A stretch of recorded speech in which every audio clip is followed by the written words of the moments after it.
We are back on the Anna Kepner case. Yesterday, a document, or day before yesterday, a document was unsealed in the prosecution against Mr. Timothy Hudson, in the death of his stepsister, Anna Kepner. You can tell that my goodness. Javi, I'm going to need a take two on this one. I started a couple minutes late and I didn't have all my tabs in the right places, all my windows in the right places. Got them. Okay, take two. Here we go, right here. Okay. Guys, a couple days ago, a document was unsealed in the case against Timothy Hudson, the young man accused of the murder and SA of 17-year-old Titusville, Florida cheerleader Anna Kepner, who was on a Caribbean cruise with her family.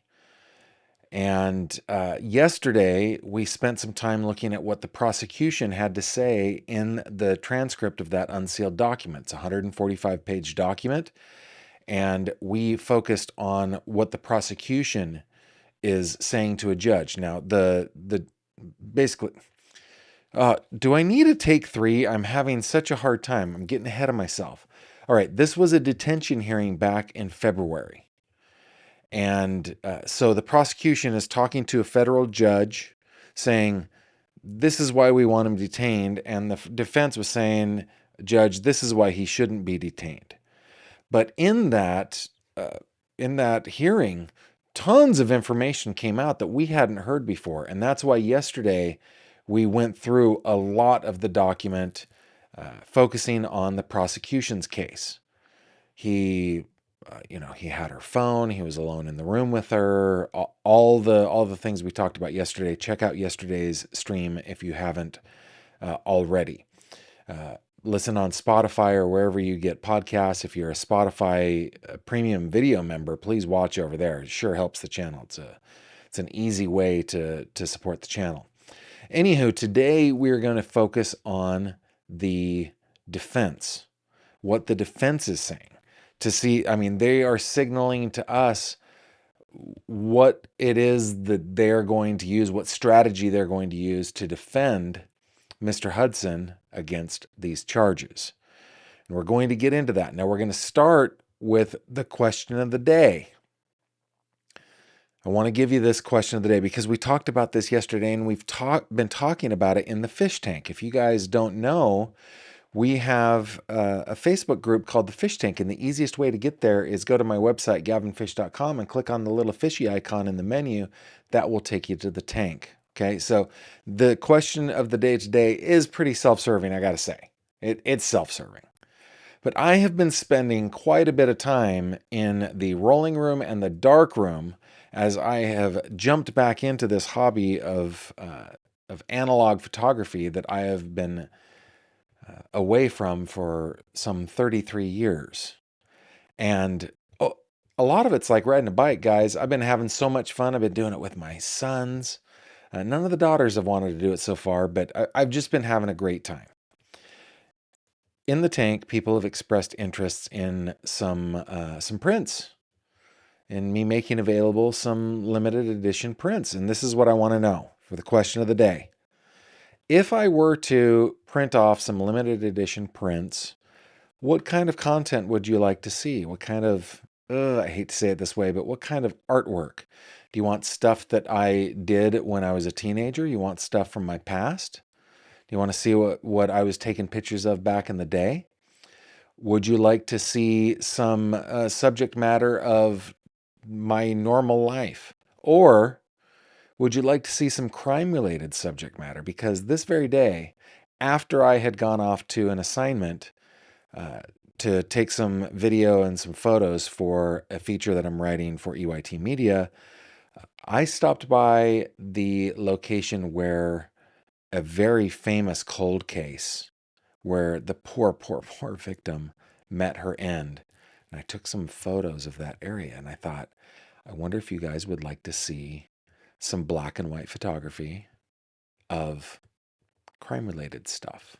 Not to glorify or to celebrate anything, but to just, it's also a beautiful spot. So tell me what you think about that. And then what we're going to do today, we're going to get into this hearing transcript. Again, we're going to focus on the defense. We have got 3 questions. We've got some headlines to go over. There's breaking news in the Manuel Haro murder case, the 7-month-old Riverside County baby who was murdered, whose body has never been discovered. We've got an update in the Krista Gilly case, and we've got some good news involving a police officer and a Great Dane. I thought that was pretty cool. So we got 10 gallons of content to get into a 5-gallon show. You guys know what to do. Answer that question of the day in the live chat and in the comments, and let's get started.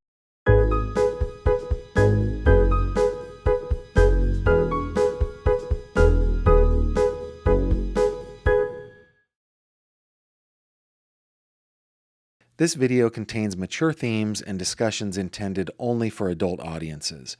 Viewer discretion is advised. Hello there, my friend.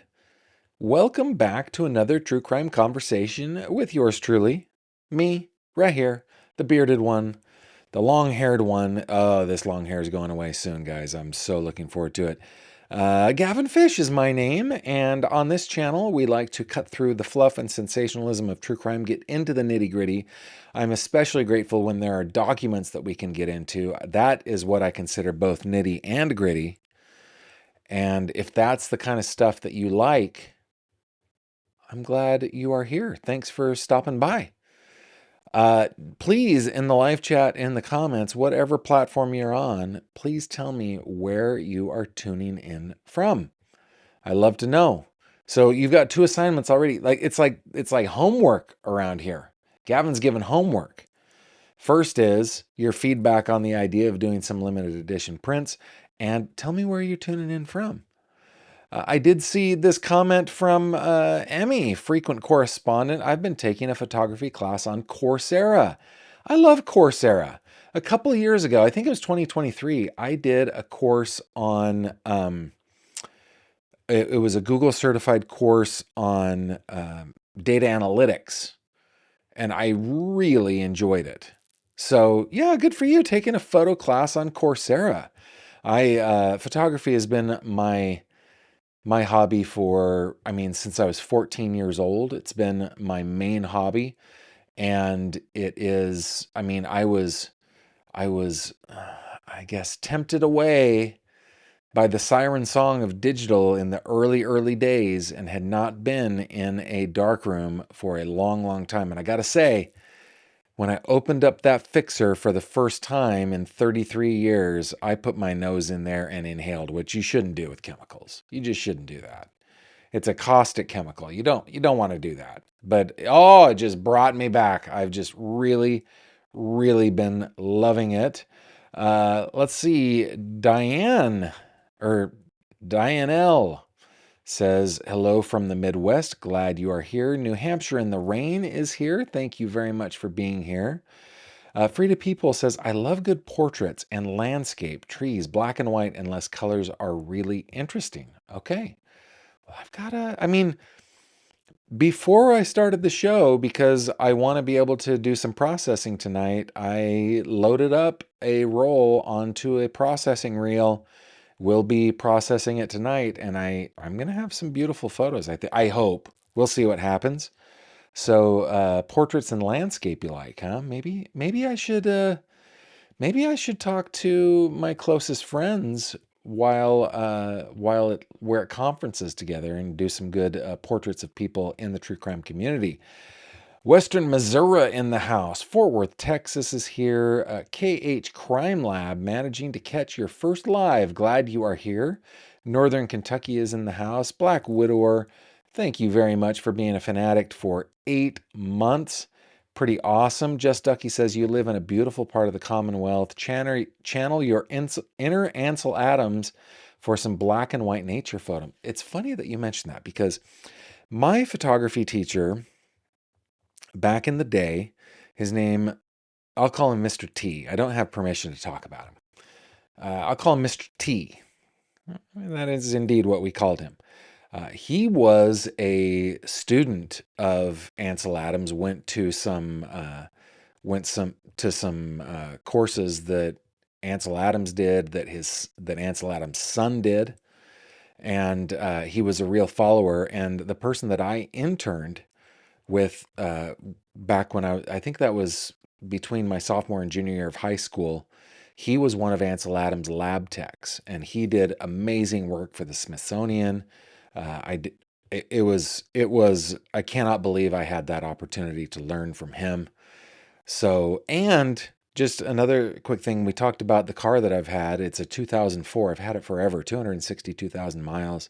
It's a Toyota Sequoia. What is its name? Because I name all my vehicles. Its name is Ansel. That's right, Ansel. Welcome from San Diego. Thank you very much for being here. Diane loves landscapes. Joanne Marie, hello from Michigan, a fanatic for 3 months. Thank you for being here. And so glad that you're here. Okie dokie, guys. Let's hop into the case of this young woman. Her name is Anna Kepner. She sadly, I want to say pass away because it is the softer way to say it, but that's not what happened. She did not pass away. She was violently taken from this earth. Her life was snuffed out, snatched from her. And prosecutors say that the very person who did this to her was her stepbrother, a man named Timothy Hudson, who had developed a bit of an obsession. It appears, at least, this is just my opinion from reading the document, that Anna had had a rendezvous with a young man on the cruise ship, the Carnival Horizon, and I think that there was some jealousy there. This is just my opinion based on what I've read so far. I think that there was some jealousy that Anna had had that rendezvous. I think that he decided that if he couldn't have her, nobody could, kind of a thing. And according to the medical examiner's office, she was asphyxiated. She was strangled, and it was mechanical, meaning not with the bare hands. It was with something else. And Mr. Hudson is facing justice now. He will be on trial. Hopefully it makes it to a trial. Well, hopefully he just goes away and we don't have to think about him ever again, honestly. Just goes away. But he is facing justice through the criminal justice system. And we have this document that we want to go over the defense side today. Okay? So I don't want you guys to think that, hey, Gavin is focusing on the defense of this guy because he believes him to be innocent. No, I think the evidence so far that we've seen is compelling. The judge didn't really agree with the compelling part of it, but I do. I think it was compelling. And yeah, I think that I just don't want you to think that I am coming to his defense. We're just focusing on the defense side of this. Autumn chiming in saying, my turtle of a van, its name is Pixie. That's good. That's good. She is a beautiful young woman. Ms. Kepner was just cute as a button. She was a senior in high school. I believe she was 17 years old when she died. She would have graduated just a couple of weeks ago. And I believe that Mr. Hudson, I think, is roughly the same age, 16, 17, though I don't know specifically. I think it has been in the family court stuff, but I don't remember specifically. And Christine Meadows says, I agree that jealousy was a big factor. Frida asked, what are their ages? I think it was 17 for her and either 16 or 17 for him. Emmy says, I don't have Patreon. How to access those documents? Emmy, despair not. The reason, okay, so you can go to Patreon, my Patreon. There's a link in the description below. And if you are a patron of mine, you can get the documents. They're also all over the internet. You can also go to Pacer, the federal case locator, and you can get them there. It's about $3 there. So They're available everywhere. But the reason that I go over them here is so that if you can't, you don't have to download them because we're going over them ourselves. So let's go ahead and zoom in on this document here so you can see it. This is, again, from February 6th. This is the U.S. versus TH, who we know to be Timothy Hudson. This is his detention hearing. It's a 145-page document, and I've taken some notes, which I have over here. We want to start on page 38. And again, I'm sorry to keep repeating myself. If you want to see the prosecution side of it, go to yesterday's stream if you haven't seen that yet. Okay. So where we're starting here is a cross-examination of FBI Special Agent Del Valle. I don't know if it's Del Valle, Del Val, Del Valle, Del Valle, however he pronounces it, I don't know. But we're going to say Del Valle.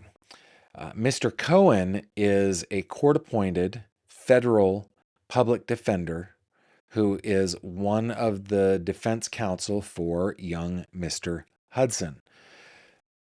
Ms. Lopez, Alejandra Lopez, the assistant U.S. Attorney, has already examined Mr. Cohen. We've learned tons. We've learned about timelines. We've learned about closed-circuit television. We have learned about who went in and out of that room, who discovered her body, how she was hidden, who discovered her phone, how it was damaged, where it was, where it traveled throughout the ship after the time that we believe was the time of her demise. There's tons in there. Now it's Mr. Cohen's turn to kind of dig into this witness. I have not read this. I have gone through and I have highlighted the area in this. I would like to tell you what this color is. I really can't. What is it? Is it like a salmon color? I don't know. This color is the stuff that we're going to get into, okay?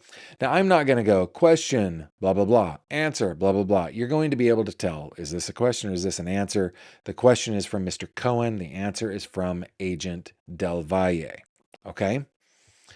Okay, so the cross-examination by Mr. Cohen. Good morning, Agent. Good morning. Based on the timeline that we just heard from the government, almost 16 hours passed between the time that the victim, who I'm going to refer to as A, just because it's simpler, sure, was last seen entering her cabin and the time that her body was discovered. Is that accurate? Is the 16 hours accurate? Yeah, I would say so. There is no direct evidence that has been developed during the course of your investigation that indicates the precise time of death. Is there? No. Let's pause. I'm already stopping, okay? Again, this is a channel where we like to learn stuff, and I'm sorry to be a broken record and be on repeat on this kind of stuff, but direct evidence and circumstantial evidence are kind of our two different kinds of evidence, right? Circumstantial evidence is evidence by circumstance. So, for example, if I am outside my house, the sky is blue, not a cloud in the sky, and I walk into my house and I spend 3 or 4 hours in my house. Then I go outside and I see that everything is wet, that the grass, the concrete, the street, everything, the cars, they're all wet. I can reasonably come to a conclusion that it has rained, right? That is circumstantial evidence. Another example of that is it snowed all night long. And I come out of my front door and I see footprints in the snow. I can come to the conclusion that somebody or something walked through the snow. I did not directly see the person walk, but I saw the evidence of the person or animal walking. So it is reasonable for me to come to the conclusion that somebody or something did walk in the snow. That is circumstantial. Now, had I been sitting on my front porch while I was sipping a hot cocoa, or likely in my case, it'd be like a big gulp. I'd be like on my grown-up sippy cup, I'd be like, and I watch a bear cub, this has actually happened in my neighborhood, walk across my neighborhood through the snow, leaving tracks. That is direct evidence. I have seen the bear cub. So defense counsel, defense lawyers will make those distinctions, hoping to place in the mind of whoever the judge of the facts is. In this case, it's the judge, right? Might weigh heavier direct evidence versus circumstantial evidence. Both evidences are valid. Okay, so he's asking, there's no direct evidence that you developed through the course of your investigation that indicates a precise time of death, is there? No. Okay, there are obviously no cameras inside the cabin that reflected what was occurring there, right? That's correct, yes. And you were present at the autopsy along with the doctor who performed it. Is that accurate? I was, yes. At no time did the doctor indicate to you a precise time of death, did he? He did not. Defense attorneys do love to get into this. This must be like criminal defense 101 or 102, right? Planting these seeds of doubt. I don't think I've ever gone to a murder case where the defense attorney did not point out, you don't know exactly when she died, right? Because they hardly ever do. Okay. Yes, that's fair. Okay, so we haven't seen the videos, obviously. We are early on in the case. How would you describe the quality of the images? I would say very good. Going back to the timeline, so between 7:30 when A enters the room, that is Anna, when A enters the room, and 12:09 that you've been, or the government's been referring to as the minor witness 1, let's refer to him as C, that's his first initial, correct? Sure. Again, it's a little easier to say or deal with. Okay, so during that period of time, T, my client, is in the cabin. He's been in there a majority of the time. Is that correct? Yes. But he's not the only person in the cabin during that period, right? Let's put A aside for the second. C was also in the cabin for at least short periods of time. At most 2 minutes, but yes. But also, he was there twice? Twice, yes. Okay. One at 7:51, where he told you later, or told law enforcement later, that he saw his half-sister there at the time, right? Yes. And then somewhat later at 11:21, he goes back again and he claims later that he doesn't see his half-sister there at the time, right? Yes. Remember, he's using that kind of leading language, using a word like claim instead of testify. Both are technically accurate, right? But that's a little more prejudicial using the word claim. So he claims later that he doesn't see her, right? Yes. Okay. So now, is there any indication at all that after 11:21, when he goes back to the cabin and doesn't see A there, he tells his parents or his grandparents, who are also on the cruise, about his sister not being in the cabin? Can you repeat that question? I'm sorry. Maybe it was the way it was worded. I'm sorry. No. 11:21, he goes back in the cabin, correct? Correct. He knows that his sister had been in the cabin the first time he was there, right? Yes. He also knows that his sister, his half-sister, to be exact, had excused herself from dinner because she wasn't feeling well, correct? I'm not sure about if he knew that or not. Well, wasn't he at the dinner, according to your investigation, with the rest of the family when she excused herself because she wasn't feeling well because of her braces? Yes, but I'm not sure if she shared it with everybody at the time or just her parents. That I'm not really sure about. But in any event, his sister's in the cabin earlier. It's getting close to midnight. She's not there. He doesn't alert anybody to the fact that she's not there. Is that fair? Yes, sure. Again, I mean, I think this is good defense questioning. And I think Mr. Hudson deserves a good defense. Okay, continuing the question. And he also doesn't alert anybody to the fact that there is something unusual about the appearance of the cabin. Is that also fair? That's fair. Interesting. Okay, according to the proffer, some bedding, whether it be sheets or blankets, were stripped from the bed, one of the beds, right? At what point? That's the answer. The agent goes, at what point? Sometime during the course of that almost 16 hours, some bedding was stripped off the bed. Answer is no. The bedding was stripped from the bed by the cabin attendant.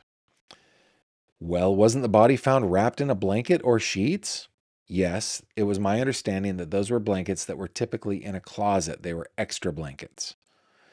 There was also some indication that there were life vests in an unusual posture beside one of the beds, correct? I wouldn't say unusual posture. They weren't there originally.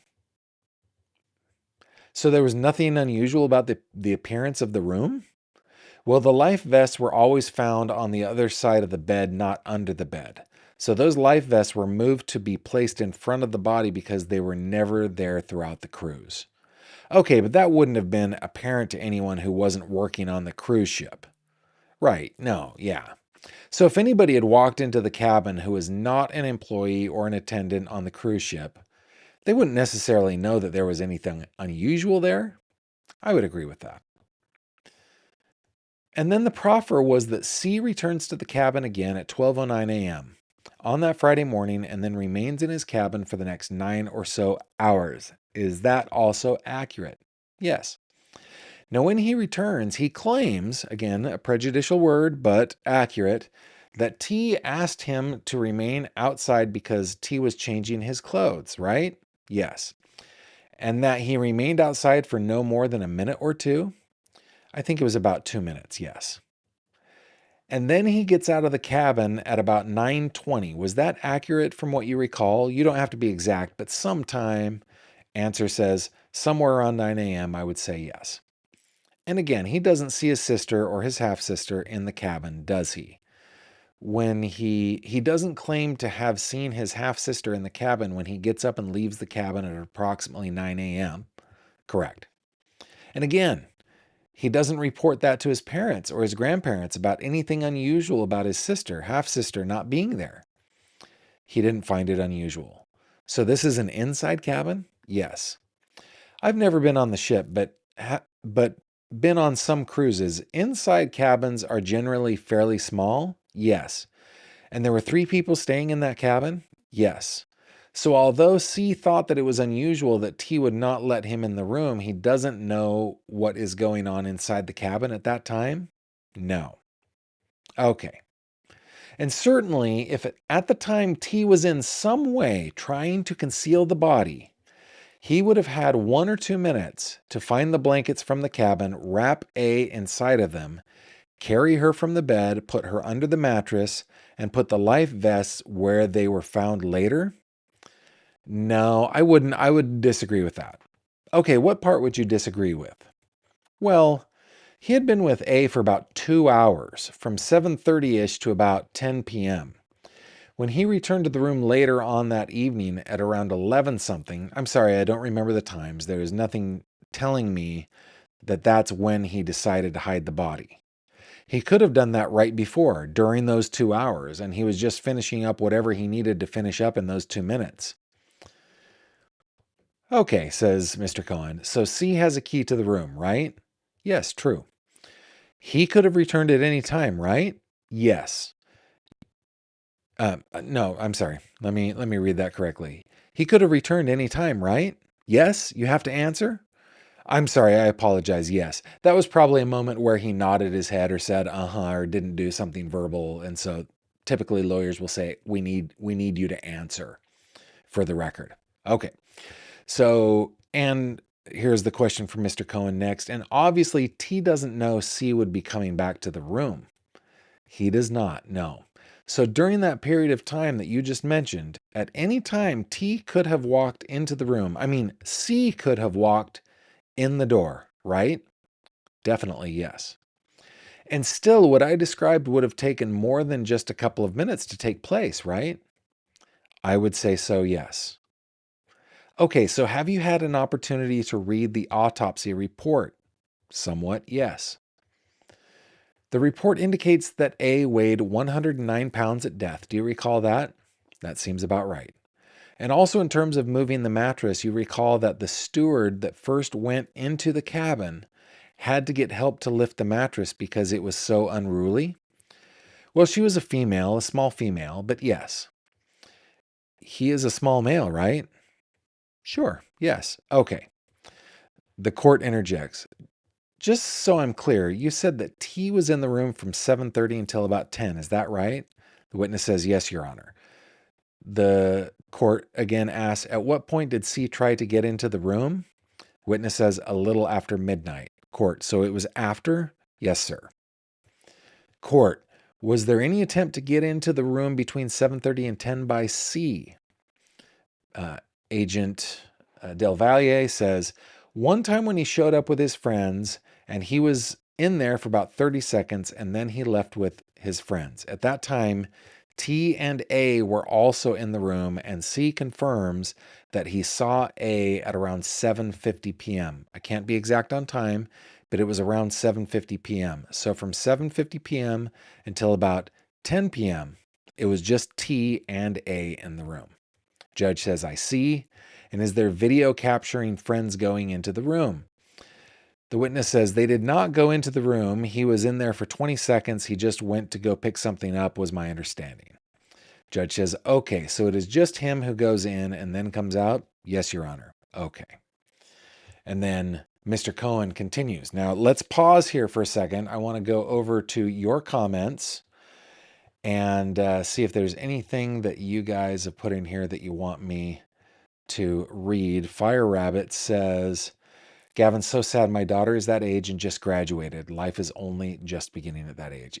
You're so right. It's so tragic.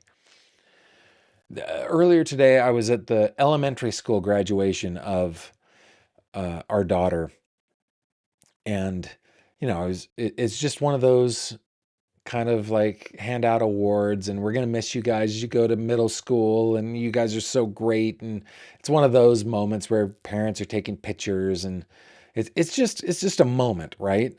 And earlier in the day, I had seen a Facebook memory where she was just a little baby, and it just happened like that. So I've been thinking, before I know it, just like that, we'll be having a similar ceremony with her leaving high school.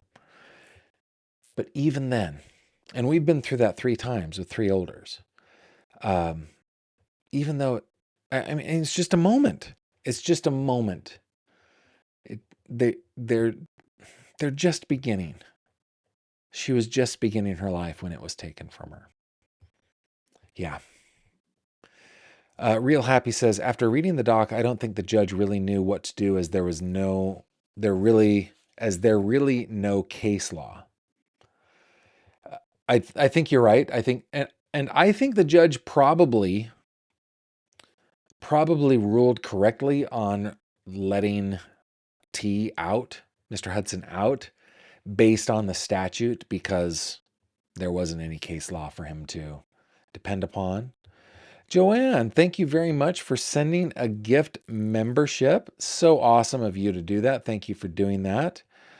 Let's see if there's anything else that you guys want me to read. 3 doxies, 1 prince. Gavin, I bet your photos are gorgeous since you studied with Ansel Adams' intern. Wow. No, I did not study with Ansel Adams' intern. I was the intern who studied with Ansel Adams' employee of like 40 years, his lab tech. When I was his intern over the summer, he was like 90 years old. He looked 90, maybe he was 70, I don't know. But that entire summer was magic, man. So yeah, it was an Ansel Adams intern I studied with. I interned with Ansel Adams' lab tech of decades. I think he worked for Adams for like 40 years. He was the best the best person in the lab. I mean, there are probably people that are better, but there wouldn't be very many. He was amazing. He had been doing it for so long at the highest level. I'm sorry, guys, this happens from time to time.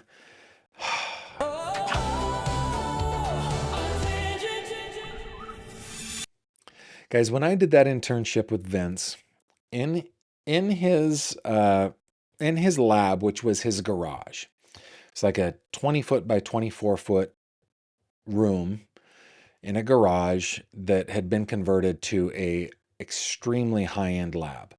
On one wall was a camera that he built. It was wooden and leather, and it was almost the entire length of the garage. It was like the 20-foot, I guess, depth of the garage. And on the one side, it fit a negative that I think was probably 48 by 36. I don't remember exactly what it was. Of course, he would use different size negatives. He would attach them, right? He had different slides, and he made this thing, or had it made. And then it had hand ground Nikkor lens that was just amazing.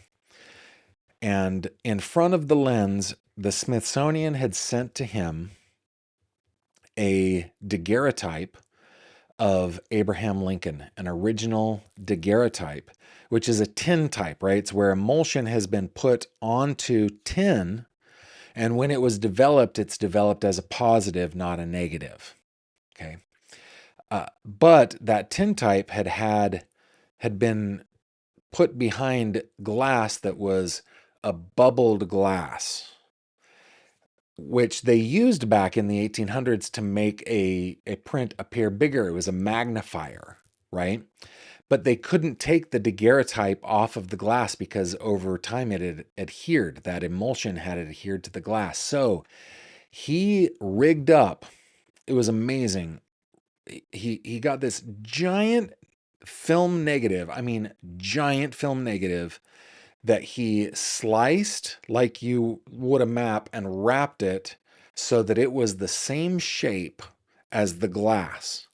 And then he took he did this multiple times, but then he took photos of that Abraham Lincoln, laid the film out flat, and then developed that film. And then, piece by piece, reprinted, dodging and burning and doing different pieces, basically stitching them all together, a flat, then modern print on a beautiful fiber paper of Abraham Lincoln. And that is how the Smithsonian Institute got their copy of the portrait of Abraham Lincoln in Carmichael, California, in whatever that was, 1991, by Vince. It was, I can't even tell you the education I got from that guy. It was amazing. Amazing. Okay, getting back to the case. Just Ducky says, I think they need to look at footage from the days earlier to get an idea of how late the kids usually came back for the night and usually left for the morning. I've thought about that myself, Ducky, and I think that's a good observation. And I think that we will probably see more of that moving forward through the process. Of course, right now, in this document that we're looking at here, they're really just trying to figure out, do we detain this guy, right? Great comment. You guys are awesome. See if there's anything else. Nope. Okay. Good deal. Let's continue. Okay, so Mr. Cohen now picks up where the judge left off. The judge wanted to clarify a couple things. Mr. Cohen's question, just to clarify, between 7:38 when A goes into the room, the last time she's seen, and approximately 12:09 when C goes into the room for the night, during that time period, he had actually entered the room twice. Is that correct? My recollection, yes. He entered the room first at 7:51, and that's when he claims that he did see A inside. Right? Yes. And then he enters the room again at 11:21, and at that time he claimed later he did not see A inside. That's my recollection. So there were several times overall that he was in the room that evening? Twice. And then the last time he went in, he went to sleep, or he said he went to sleep? Yes, sir. And then the court interjects, just so I understand again. So C went into the room after 10 o'clock. How many times again? The witness says, just one, Your Honor. And how long was he in the room? Under 2 minutes. Okay, and is it your theory that the death occurred already at that point? Yes, Your Honor. Why do you say that? Because he didn't see A when he went into the room at all, and she never exited the room per CCTV. Court asks it again. So the theory is that she was hidden at that point in time, and so when C went into the room, he couldn't see her? Yes, Your Honor. All right, Mr. Cohen picks up. So it seems like your supposition is based on what C told you that he didn't see his sister at the time, correct? My supposition on what? Your response to the court's question. You thought that when C entered the room at 11:51 that A had already been killed, right? Yes. And a significant part of your basis for that conclusion is what C told you, that he had not seen his sister at 11:51, right? That is partly true. What if C was lying? Does your theory fall apart then? No, I don't think so. There was only a period of time, a significant period of time, where all of this could have occurred, which would have been from 7:50 something until about 10 p.m. Other than that, the ins and outs of both T and C were very significant time frames. Wasn't C in the room from 12:09 to 9:50? Yes. So that's 9 hours. Yes. Nobody else has given you information about what occurred during that time period, right? No. Nobody else has given you any indication whether or not A was alive or dead when C entered the room at 12:09, have they? As far as eyewitnesses, I don't know. Well, you're the case agent. Have you been given any information about whether or not somebody else was in the cabin during that period of time? Nope. Okay. And the medical examiner hasn't been able to tell you whether or not the death occurred before 12:09 or after 12:09? No. Let me just real quick check on something. I forgot to start a goal, and the super chat that just came in reminded me of that. Thank you very much, Ms. What is it? OB54. Thank you very much for that super chat. I really appreciate it. This is one, guys, because we're talking about SA and stuff like that, that YouTube's likely to demonetize. So I deeply appreciate the support that you give me. Thank you, thank you, thank you. Okay, going back here. So again, it goes back to whether or not you believe C, a 13-year-old half-brother of the decedent. Is that right? Answer again, no. My understanding, A also had an iWatch that monitored her heart rate and so forth, and that iWatch stopped working between the time period of 7:50 p.m. and 10 p.m. It wasn't monitoring her heart rate anymore. Did you find the watch? No. Had you had the watch, you could have had it tested for accuracy or whether it was broken or functioning properly, right? That's pretty good lawyering. That's pretty good. Answer, no. We downloaded her phone information, and that's where we got the information from her iPhone. You know, I'm sure he's going to bring this up, but it only takes taking the watch off to not monitor her heart rate anymore. Let's continue. This is good lawyering, and there should be good lawyering here. I don't believe what the defense is trying to make the court believe, but it's still good lawyering. Okay, so question, but again, you don't know whether or not the watch was functioning properly. It was functioning fine up until around the time period. Do you know whether she took it off? There it is. No. Did you find it? We did not, which we thought was odd. Okay, and certainly after that period when it stopped working, not only was C in the room briefly at about 11:50, but was in the room for the rest of the night after 12:09, right? No. The watch stopped functioning sometime between late 7:50 to 10 p.m. I can't tell you the exact time because I don't remember, but it was during that time period. The court interjects on the issue of the watch. At what point was it tested? In other words, at what point was this inquiry conducted about the information from the watch? Agent Del Valle says, we received a search warrant for A's phone, and part of the information that we received was her Apple Health. I really don't remember what it's called, but it is basically an app that connects to her iWatch and monitors heart rate and steps like a typical fitness watch. During that time period, that watch stopped recording information. The court, and had it been, do you have recording of information from the beginning of the cruise as an example? I believe the watch had been monitoring throughout the cruise. Okay. I didn't review the information completely. That was the other case agent, but I was informed that the watch stopped working during that time period. Judge says, if she were to take off the watch, though, at some point, that would also cause it to stop working? Yes. The interesting part is that we could not find the watch, which was odd. We did an extensive search of that cabin.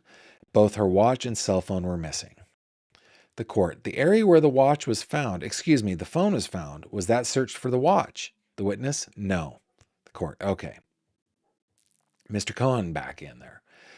Okay, question. When you had spoken to T after you boarded the ship the next day, correct? Could you repeat that? I'm sorry. Law enforcement spoke with T after the ship docked in Miami and the FBI boarded, right? Yes. Was he searched? I'm not aware. But no watch was found on him? No. Did anybody go back to the lost and found after this determination to see if maybe the watch had been put there at the same time the phone was? So we went to the lost and found. There was no iWatch there. So you have the fact that the watch may have stopped at about 10 something without knowing why it may have stopped, and the word of a 13-year-old to suggest that this incident, the homicide, had to have occurred before 12 o'clock. Is that pretty much accurate then? I would say that's a good portion of what we have, yeah, as far as the timing, sure. The timing is critical in this case, right? I mean, you're relying on the closed circuit TV to try and determine when A was killed. Answer, yes. Okay, so the whole reason that we have gone through the whole time is because timing may be critical, right? Timing is part of what occurred during that day, sure, of course. So certainly if she was killed at 2 o'clock is a different situation than if she was killed at 10 o'clock, right? How so? If she's killed at 2 o'clock, there's 2 other people in the room, right? Yes. If she's killed at 10 o'clock, maybe only 1? Yes. So timing is crucial in this case. Yes. Now somebody, I don't know if it was you or another person from law enforcement, also spoke to A's father, who is T's stepfather, correct? Yes. And he told you that there were issues between C and A even before they got on the ship, right? I don't recall. Ms. Lopez comes in. Which one are you going to read from? Mr. Cohen says, the 302 you provided. Ms. Lopez, right. Okay, got it. Mr. Cohen. Okay, so it looks like on January 15th that you had a meeting, you and Agent Pitts. Ms. Lopez, I'm sorry, Your Honor, this is improper refreshment of recollection. The agent's testimony was he doesn't recall. I would object to impeachment at this point. If he said he didn't recall, the appropriate procedure is for counsel to provide him with that 302 for him to review. And if his memory is refreshed, he can testify. The court says this isn't a trial, remember, so whatever is most efficient in terms of presenting the fact, that is most relevant to me. Obviously, the witness can always ask a lawyer to see what he's looking at if he wished to confirm the question. Okay. All right. Judge taking control of the courtroom. This isn't a trial. Come on. As long as we can get to the fact, that's what I'm interested in. I like that. Mr. Cohen, if I could just have a moment, Your Honor. There's a pause. The court, while he's doing that, while he's looking at it, can you just respond directly to the question about, isn't it possible that it was C who may have been involved if the murder didn't actually occur until after midnight? The witness says, I would argue not, because it was T's semen that was found inside of the victim, not C's. The court, that assumes, of course, then, that the person who committed the SA is the same person who committed the murder. Witness says that plus the timing. They were there by themselves for those 2 hours. I would also argue that there was no DNA of C found anywhere on the victim or anything like that. Mr. Cohen comes back in. Okay, let me follow up on the court's question, which I was going to get to eventually anyway.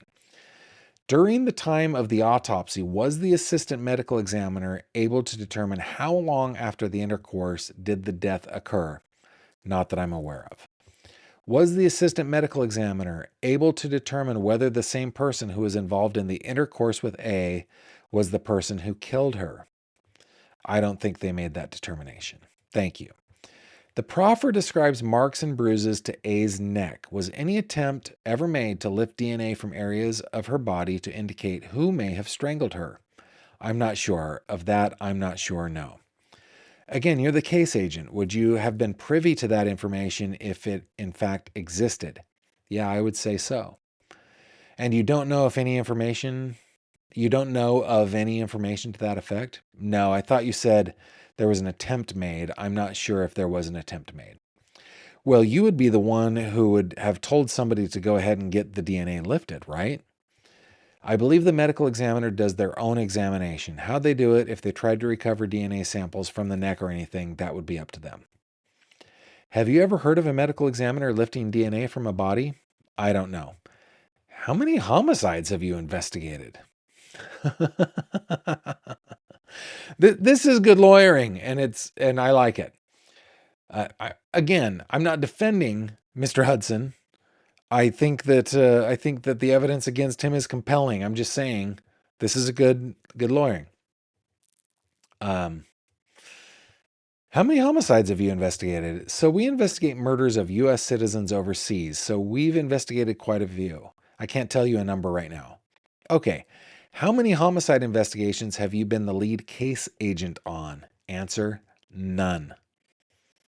None. This is the first? Yes, sir. Oh my goodness. I guess everybody has to have the first, right? But dang it. So going back to the proffer, there was quite a bit of very specific information about A's phone. Do you recall that? Yes. And the proffer contained, and you verified, at 9:50 a.m., T was seen on video leaving the cabin with his hands somewhere stuck inside his sweatshirt. Is that fair? Yes. So between 9:26 and 9:48, even before then, he was also seen walking around the ship, right? I believe so, yes. And the routers that the prosecutor described were in effect and working at that time, right? My understanding is.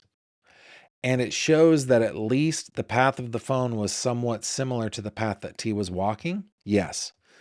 Now, during the time that he was doing his walk, he went up to the 12th floor, the 12th deck, right? I believe so.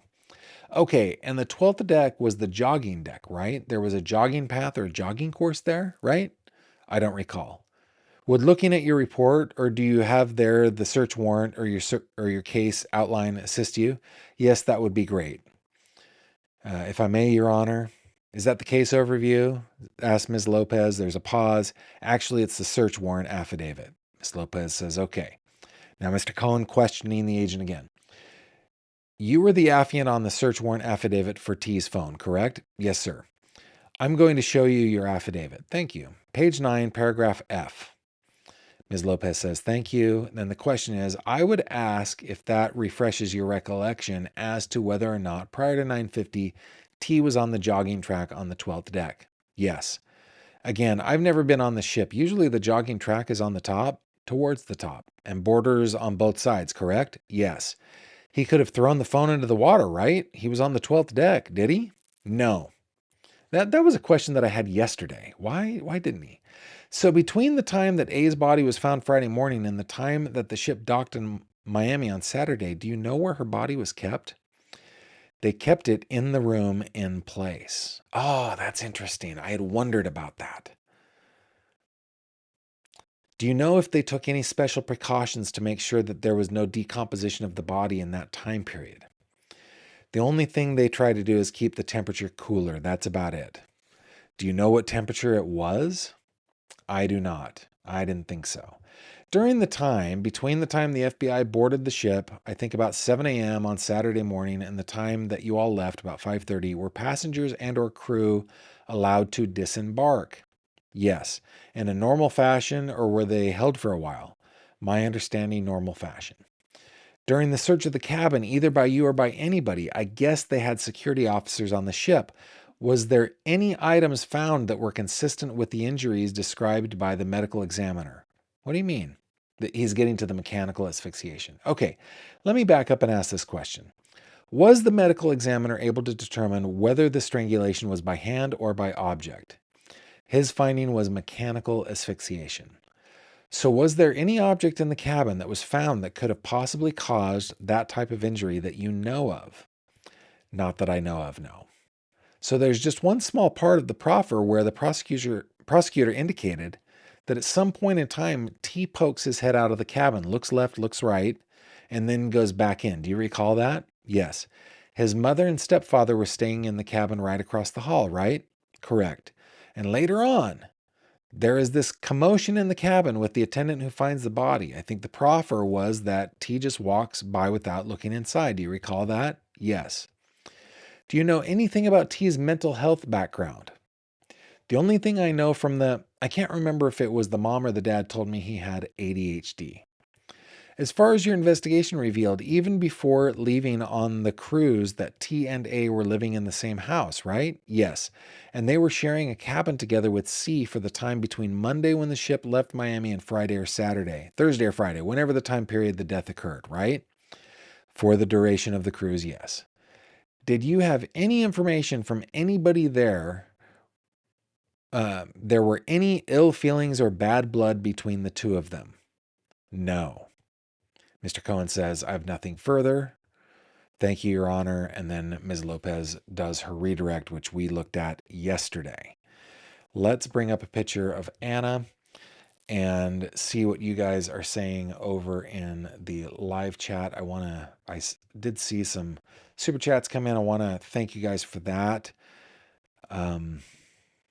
Let's see, Ms. Obi54. I think I had gotten that one, but thank you very much for that. KH Crime Lab, thank you for joining as a fanatic.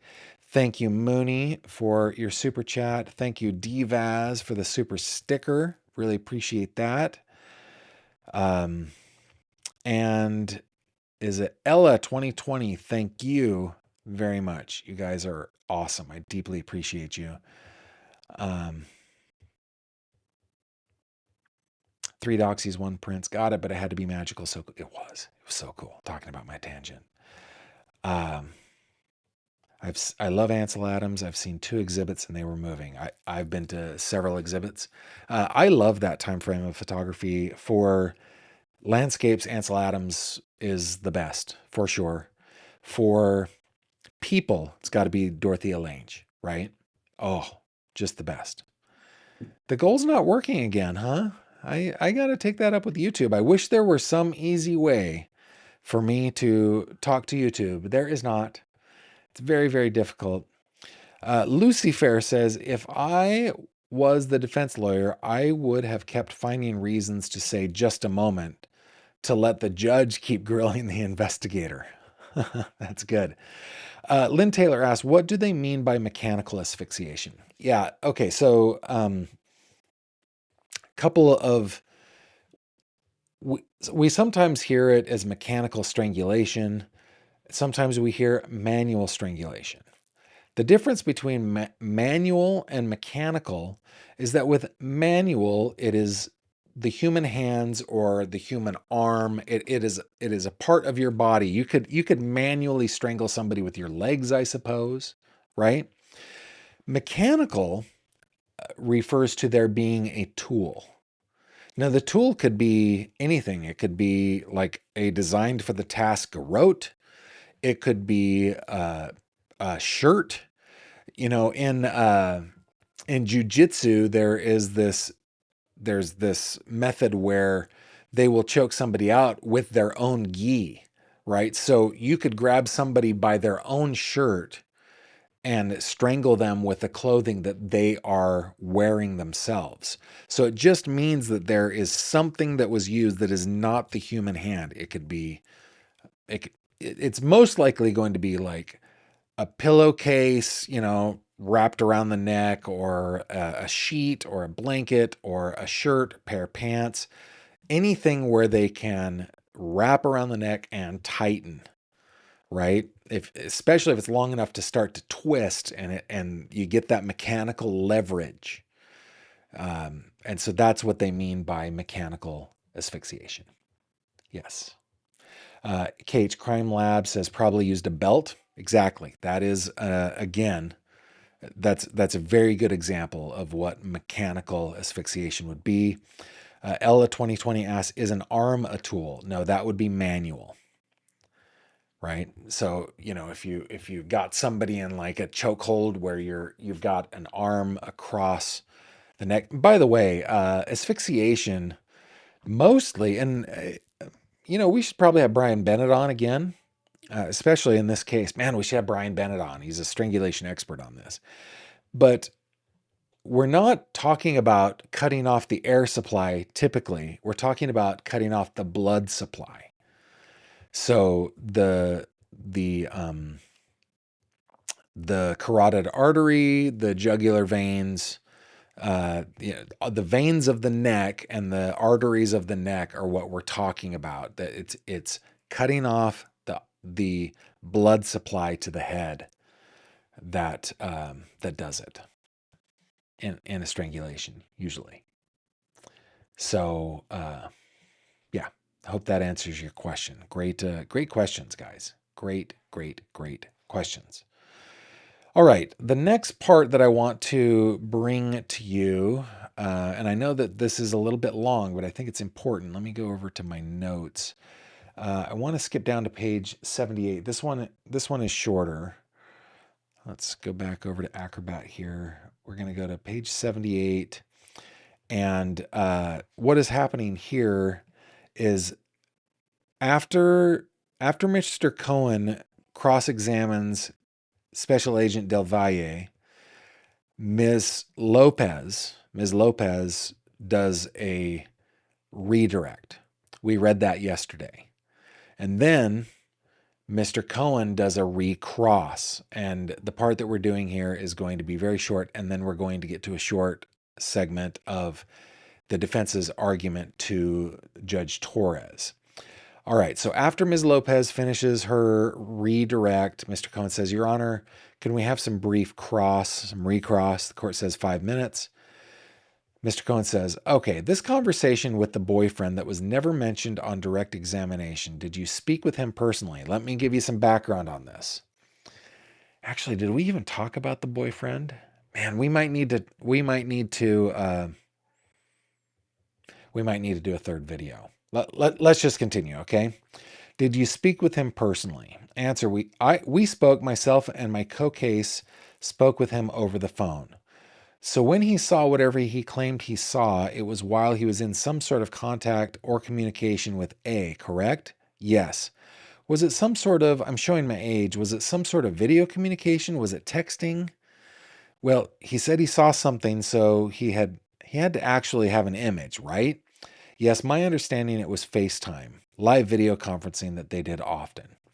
So that being said, A must have been on her phone, right? I'm sorry. That being said, A must have been on her phone, right? Yes. And they were communicating verbally in addition to being able to see each other, right? At some point during the conversation, yes. Okay, so if this event happened then T would have seen that A was on her phone communicating by video and having a conversation with somebody else, right? No. This happened when she fell asleep. She was asleep and they would, as I mentioned earlier, they would fall asleep together sometimes. But this time she fell asleep first and he was working in his garage. She doesn't sleep in the same room as T, obviously. So my understanding of what he saw when she was falling asleep and then T, crept into or tried to creep into the bed. But there was no sexual activity? No. So it was two half-siblings sharing a bed? I don't know. Okay, and there is nothing else about your investigation at all that revealed any prior inappropriate activity between T and A? No. The government asked you a lot of questions after you already saw T from the closed circuit video but didn't see C. Were you looking for C's images the same way you were looking for T's? We were looking for both, tracking both, but mainly T, yes. The court interjects. Have you looked through a search of C's phone? Did he have a phone? Witness. So the only folks that had an internet connection was A and her parents. The court, well, that is during the cruise. In other words, did you do a search of C's phone to see any communications between C and the victim? No. Mr. Cohen comes back in. The prosecutor asked you several questions about whether or not C would have had time to strangle A. Do you recall those questions? Yes. And she asked you about 1 minute, about 7:51, and you said there wasn't enough time. Do you recall that? When he was there with his two friends, yes. Hold on. Oh, yeah. She asked you about whether it was 11:20, 11:50, whether there was enough time, and you said no. Do you recall that? Yes. Was there enough time between 12:09 and 9:50 for him to strangle her? I'd say that's a lot of time. Enough time for him to strangle her? Enough time. I'm not saying he did or didn't, but it's enough time that he could have. Let me put it that way. I think it's enough time, yeah, for anybody to. Sure. Nothing further, Your Honor. So the defense is just trying to plant this whole reasonable doubt that T wasn't the only person in that room. C was also in that room. Did he have any problems with Anna? You know, it's the other perpetrator defense, right? Couldn't have been my client. It was the other perpetrator. All right. And then the last piece is down here on page 90, starting on 99. This is the court, this is the defense laying out their argument to the judge on, again, this is all about detention. Okay. Okay. And this is Mr. Kuehl. He is co-counsel. Thank you, Your Honor.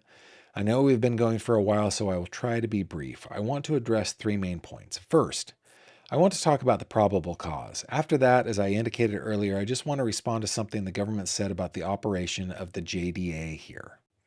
This being the law regarding juveniles. And then finally, I want to talk about the conditions of the bond package we're going to propose. So first, I don't think I fully anticipated your question when you asked about why you needed to make a probable cause hearing. So I just want to be clear about probable cause finding. I want to be clear about why I think it is appropriate here. I'm not arguing that the JDA requires you to make a probable cause finding at this juncture. I think it is appropriate because of the Fourth Amendment and the Fifth Amendment's due process clause. Obviously, the Bill of Rights outlines a lot of criminal protections, but the Fourth Amendment, although frequently relevant to criminal prosecutions, is independent of that, as is the due process clause. So if we're going to detain this individual, if we're going to seize him, I think there needs to be a showing of probable cause beforehand, and he needs to have some semblance of procedural due process before that happens. So that is why I ask you to make the probable cause finding. With respect to making that probable cause finding, we've been here for a while. You heard the government's proffer. You heard Mr. Cohen's questions. I will largely rest on that. I think it is clear that there are a lot of gaps and question marks about this investigation, gaps and question marks that the government is filling with guesses and assumptions. Court breaks in on that point, I guess, the question, to just cut to the chase about it, is given the circumstantial evidence, right, of the comings and goings of the people in and out of the room, coupled with the evidence of sexual contact between your client and the victim, coupled with the victim's phone, how it traveled during the period of time when the victim was not with the phone, which again is subject to challenge, but this is prima facie basis. Right, says Mr. Kuehl. The court continues, why wouldn't those three things put together amount to probable cause that an reasonable inference can be drawn that your client, A, assaulted her, and having assaulted her, or in the course of assaulting her, asphyxiated her? I like this judge. Let's cut to the chase. Mr. Kuehl, well, on the point of the SA, I mean, look, there's DNA evidence. They have strong evidence to support. Obviously, we're going to reserve the right to challenge that. But assuming for today, I mean, it's probative, right? I think they maybe have satisfied their probable cause burden of showing the intercourse took place. I don't think they've satisfied the burden of showing that it was non-consensual. They make hay of the fact that her underwear was found inside of her vagina, although given the fact pattern before the court that you're dealing with, there's a universe in which it was not the intercourse that caused the presence of the semen that also caused the positioning of the underwear. More specifically, they are assuming that A engaged in sexual intercourse only once that night. That is what I mean by it's being based on guesses and assumptions. So I don't think they make a showing of probable cause for the SB, let's call it. And I don't think, meaning battery, right? I'm trying to be nice for YouTube friendly terms. And I don't think they make a showing of probable cause for murder because you heard on direct, right? There's a large window of opportunity where this could have happened, and there is more than one person in the room. So I don't think they've proven probable cause. With respect to the phone, I don't know. I don't know why he would have the phone. I don't know why it went into the trash can. I don't know. It's unclear. It is curious. Like I said, there's lots of gaps and question marks that surround this. I would be speculating for your honor, but I mean, obviously, there are plenty of reasonable doubts about what happened here, and I would submit it doesn't rise to the level of probable cause either. Ultimately, the court is going to make a finding. Moving on to my second point about the JDA. Counsel for the government seems to think this is a criminal prosecution, and I'm sure she will correct me if I'm wrong, but it simply is not a criminal prosecution. The Bill of Rights lays out a number of constitutional rights that protect criminal defendants. The Fifth Amendment requires an indictment. The Sixth Amendment requires the appointment of counsel and a public trial. It is no secret, the court interjects, rather than going back to the prosecutor, isn't it fair to say that, at least in a juvenile proceeding under the statute, it is a quasi-criminal proceeding? Yes, meaning that the procedures are different. That's fair. The procedures are different. But we are not finding people guilty of crimes. We are judging individuals delinquent of the laws of the states. And then he goes on about the JDA, and I don't think that we really need to get into that because really it's now they're trying him as an adult, and so yeah, that's kind of out the window at this point. But the arguments that that there were two people in the room, that it could have happened after the time that the prosecution thinks it happened, I think those are valid arguments that a jury probably wouldn't believe, right? And remember, at this point, that proffer is just the minimum, the bare minimum, right? It's not everything that they have. It couldn't possibly be everything that they have. But I think that I think this is, I'm actually encouraged that Mr. Hudson has a good attorney. And the reason that is important to me, and I've shared this with you guys ad nauseum, the reason that's important to me is if he did this, which I believe he did, if he did this, I don't want him getting out on some technicality because he had a horrible representation. I want appeals to be denied because the law was followed and he had competent representation and all the other challenges that might come in.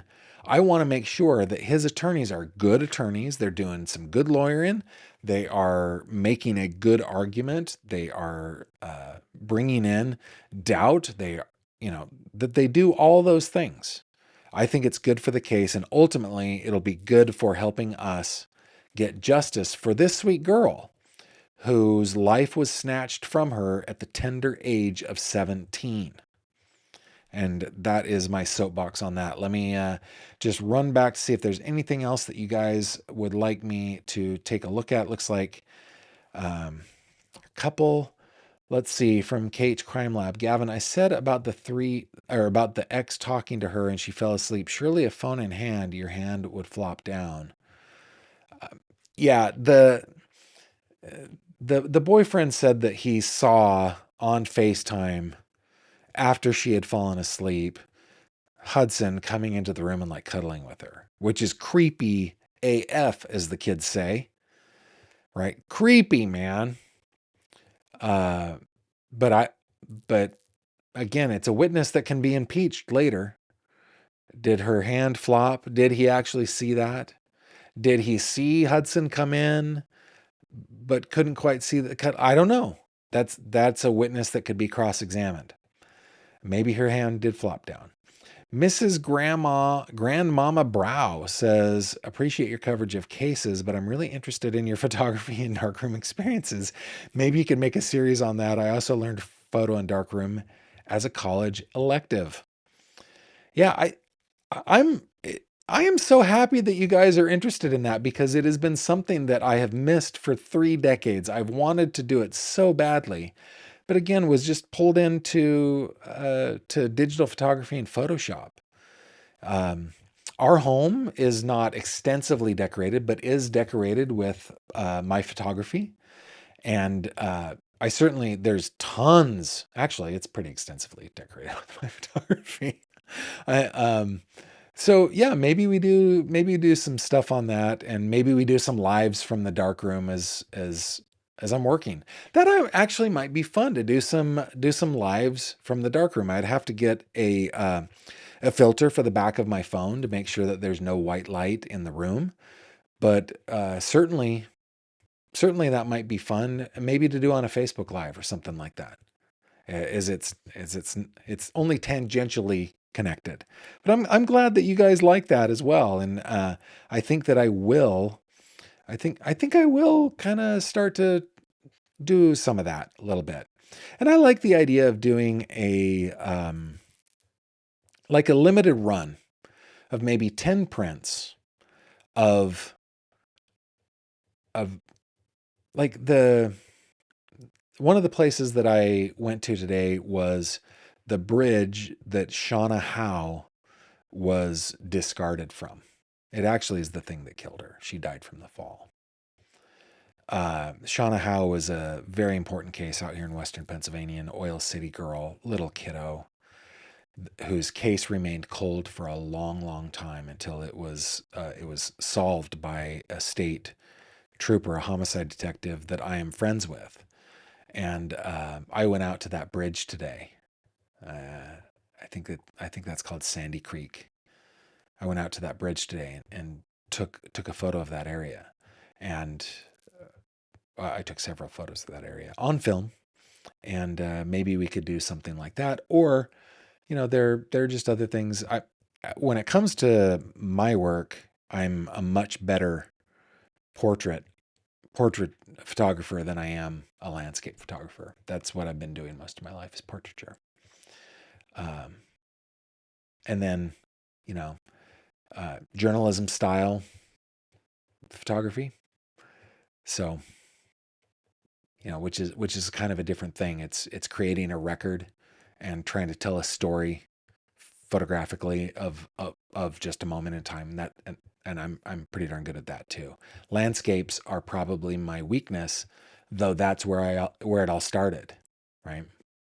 Pretty fun. Mooney says, yes, alive from the dark room, then we can smell the developer. Yep. Debbie says, Gavin, but wasn't he questioned or examined by the FBI as he claimed he was going to hurt himself and others? To me, I would want to know why. Yeah, somebody asked him and he said that he was planning on, or that he thought that he might. But at that point, he was taken into protective custody. And I think at that point, he probably got a lawyer. I don't know how much the FBI spoke to him. I can't wait to find out. Autumn Doyle for the Shauna Howe case. Yes, it was East Sandy Creek. Yeah. That is kind of out near Rockland Township in Venango County. And it's a beautiful spot where an old railroad bridge, which has been converted now into a walking path and a biking path, but an old railroad bridge, concrete, goes over this Western Pennsylvania creek. It's gorgeous, and it's terribly sad what happened to Shauna Howe there. Guys, that's what we have on this case. We still have a few more minutes to go, though, because we have some headlines, some very important headlines having to do with Krista Gilly and Emmanuel Haro. We have good news to get to, a very brief but heartwarming story for good news. But before we do any of that, how about we get into 3 questions, shall we? It's 3 questions with Gavin Fish.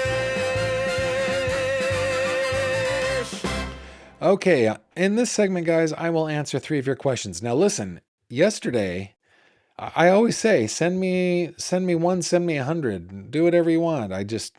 And yesterday I got like 30 questions from Diane that I've put on the list. All of them are on the list because the deal is you send in your questions to 3questions@gavinfish.com. I answer them 3 at a time in the order that I choose. But for those of you like Diane she's got some real presence on that list now. So if there's a question that you want me to do or to answer, uh, got to send it in. Okay. Question number 1. How are your pets? Katie, thank you for asking. The birds are doing great. The cats are doing pretty darn well. We've got one cat, our snuggliest cat, who swallowed some string yesterday and has been working hard today, making all sorts of just disgusting sounds. She's been working really hard to rid herself of that piece of string.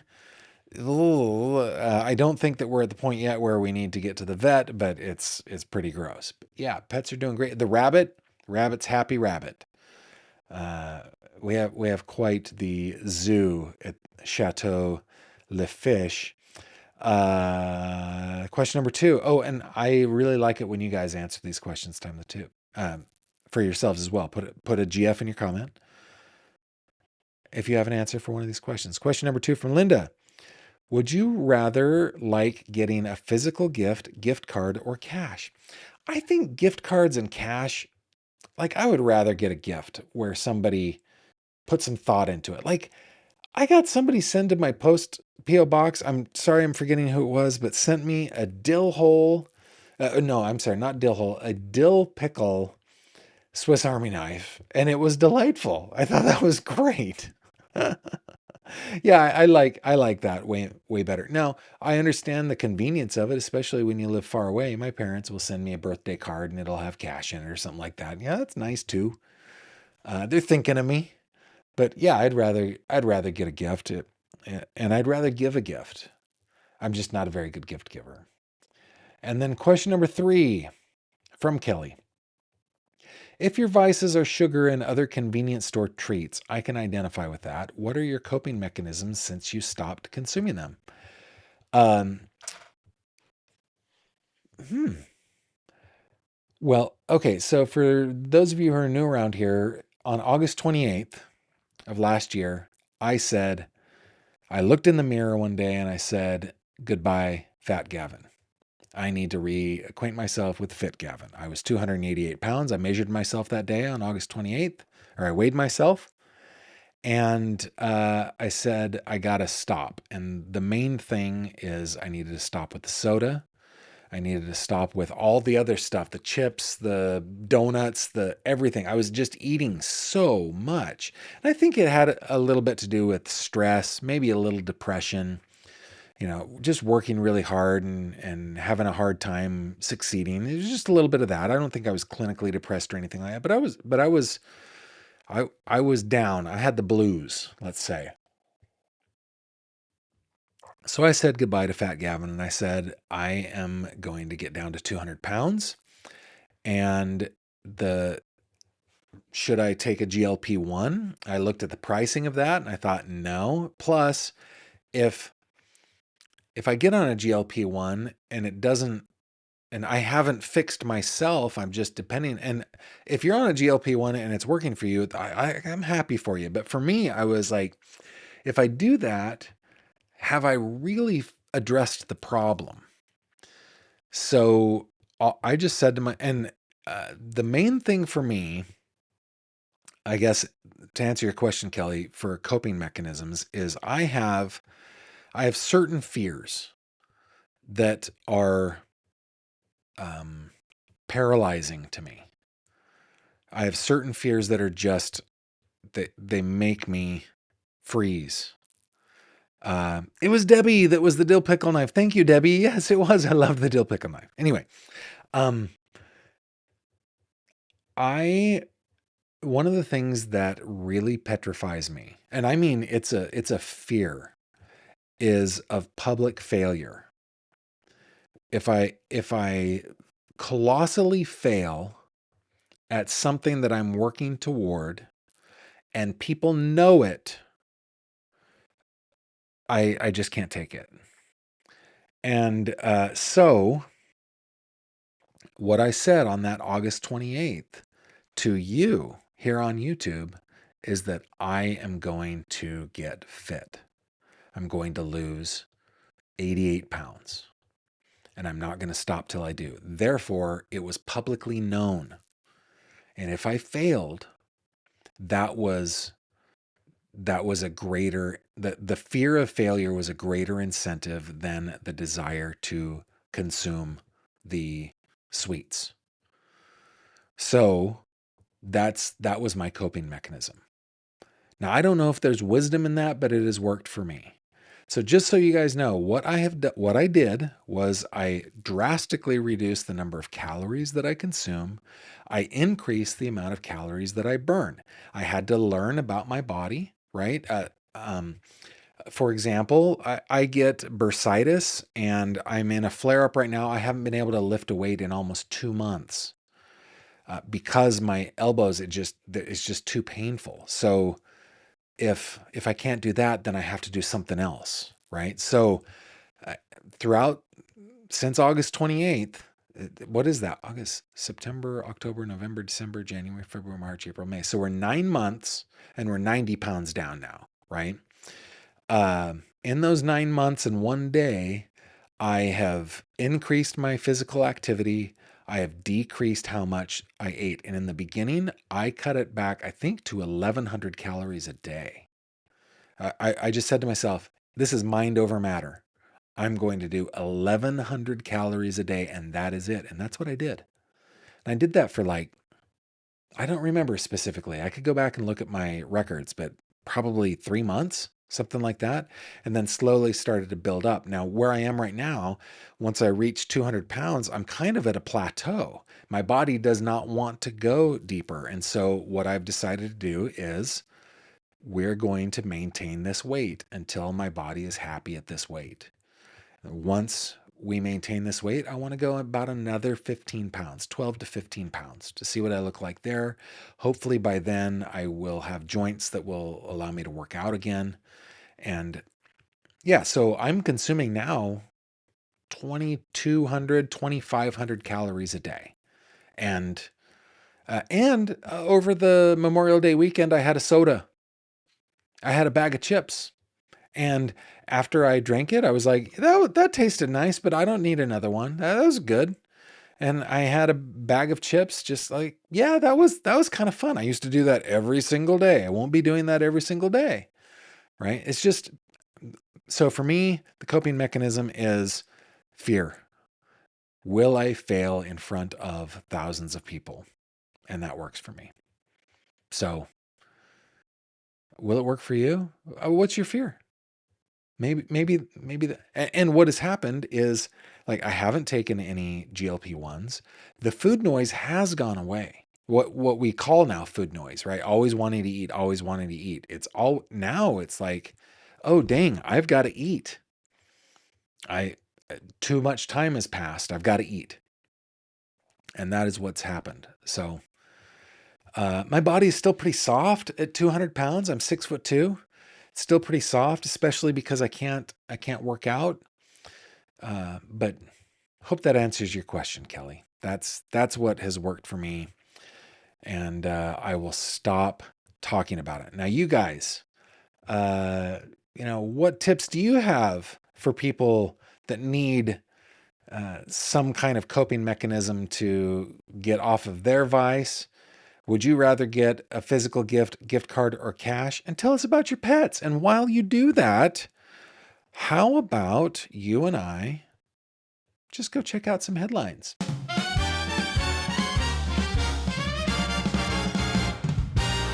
True crime headlines.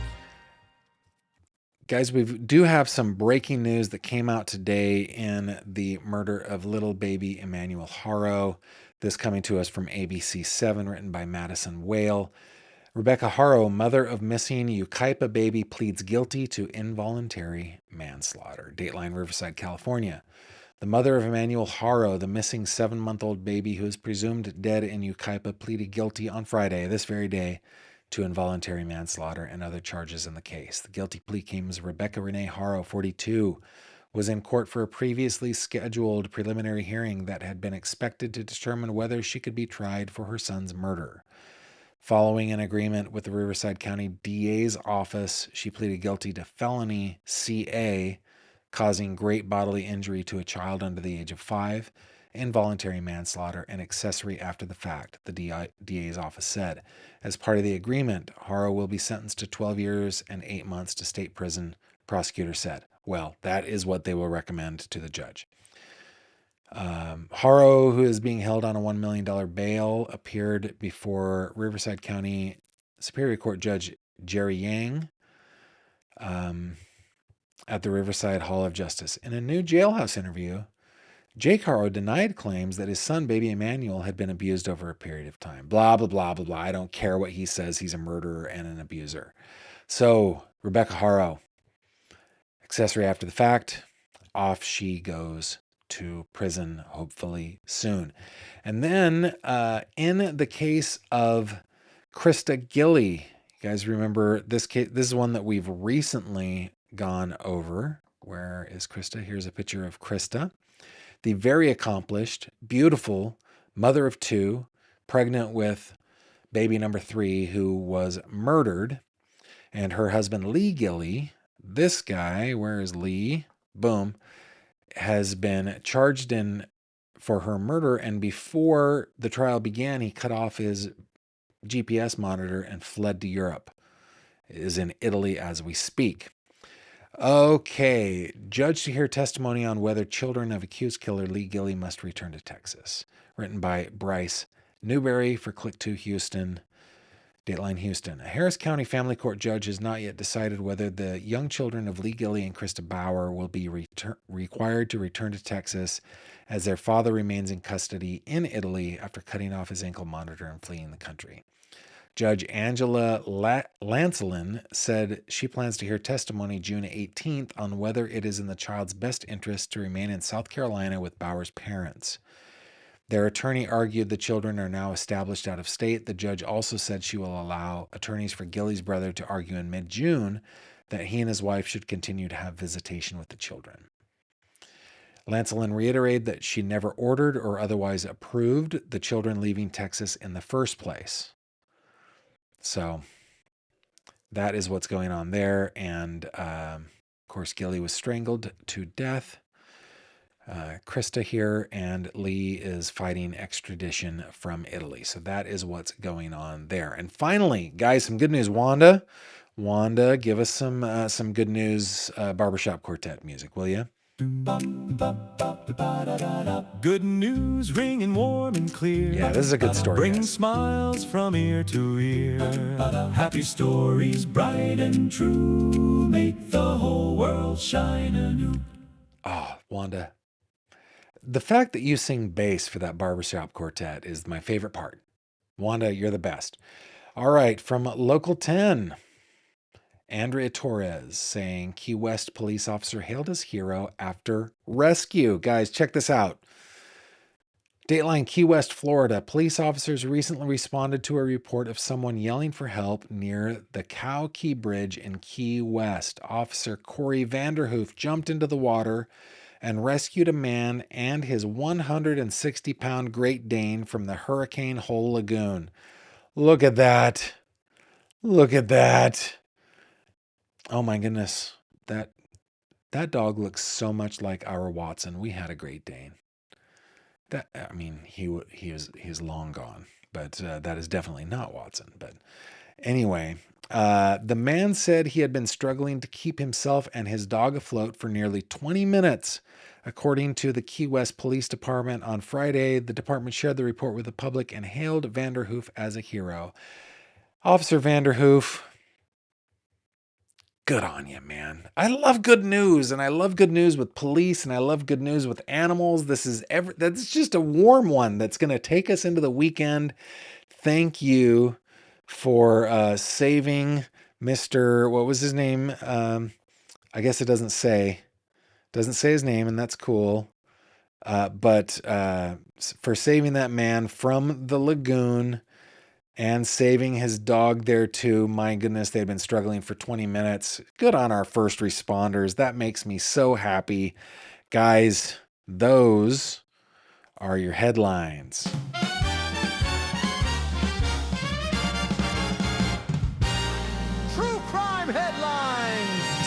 Okay, last couple of comments for the day before we call it a weekend and we enjoy our weekend. Debbie says, Gavin, do 20 prints. I have a Thomas Mangelson print of a grizzly bear, $3.99, and her cub. Very cool. KH Crime Lab, Gavin, question, how did you start your channel? Oh, KH Crime Lab, listen.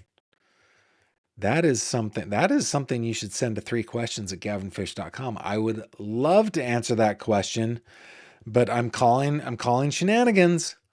That belongs in 3questions. Please send that question to 3questions at gavinfish.com. You have 3 cats and a dog. You have quite a zoo at your place too. Debbie, the dill pickle knife was from me. Yeah, Debbie, I thought that. And your note was so great. Thank you very much for sending them both my way. Frida Peephole says, I love a thoughtful gift, but right now, just give me the cash, please and thank you. Ohio Palm Mom, not to alarm you, but the cat can easily become an emergency and die from string ingestion. Yes, we do have a vet. We will get there if the string hasn't come out in the next, like, by the end of the day. It'll be a vet trip for sure. Thank you. Frida Peephole, tangent. The author Augustin Burroughs was terrified of accidentally doing something socially graceless, so he purposely cut in line in front of an older woman. He felt awful, but he was cured. I don't want to be cured of that fear. It has worked out so well. I want everybody to recognize me if I get fat again. And then I'll be like, oh, dang it. And it'll be my incentive moving forward. That's funny. Just Ducky, have an awesome weekend, everybody, she says. Member for 7 months, which is pretty awesome. Ohio Palm Mom says, we currently have 3 dogs, 10 cats, and 2 cockatoos. That is a zoo. And Debbie says, thanks, Gavin, mods, and the fishies in the deep blue. Yes, I echo what Debbie says. Thank you guys for spending your time with me. Remember that you can contact me at any time on the old website, gavinfish.com. Just click on this little icon up here that looks like an envelope. That's a way to reach me. If you have a question, send it to 3questions at gavinfish.com. Or if you would like to join us over in the tank, which is probably where we will do some darkroom live streaming, you can click on the fishy icon and that will take you over here where we hang out. You are always welcome. Look at this one, a big dill pickle inflatable noodle. Guy's a big dill. I like the dill pickle puns. Guys, thanks again. And yeah, how do I outro this? I can't remember. Thank you for being here. Thank you for being you. Thank you for all the support. Thank you for the live chats. I'm sorry. Yeah, the live chats, the super stickers, the super chats, and for the Patreon memberships. Thanks for listening on Spotify and watching on Spotify. It's a huge way to help the channel. With that, I bid you adieu, and I will see you on the next one. Take care of yourselves.